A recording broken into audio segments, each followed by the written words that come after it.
Yeah, no, that's the only thing that we actually rode. We didn't have Paris, we didn't have Glen Helen, we didn't have practice tracks. Okay. Our practice tracks were made in the hills, and then some winters or some summers we'd go.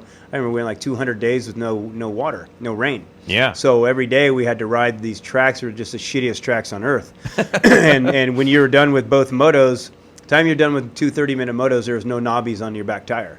Yeah. So most of the riders now would quit racing if they had to ride the tracks that we rode, just because they're so used to being pampered by these tracks that are prepared and watered all the time.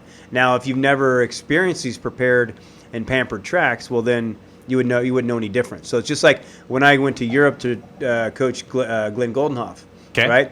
And we were in Holland, and it was 0 degrees and pretty much snowing, and the track was just pretty much underwater.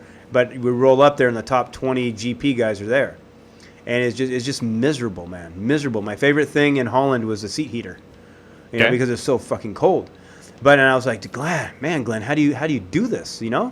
And my ass, and he goes, it's just what we grew up with, and if you don't do it, then you don't race. And I'm like, I guess, So it's kind of what you're just used to, and that's what we had when we grew up, was a lot of tracks just in the hills, but we also did a lot of free riding. We did a lot of jumps and playing around and cliffs and things like that made us I think very technical, and that's why most of the best riders, or all the best riders, came from California.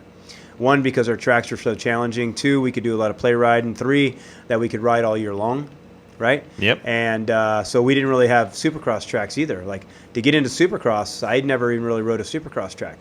We just a little bit, but we just learned to jump and do all these things in the cliffs and the trails, Ritchie Canyon, Palm Avenue, and things that way. and then things started getting a little bit more professional, and then all the factories started having practice tracks and stuff like that. But in the beginning, it was just kind of like teach your own,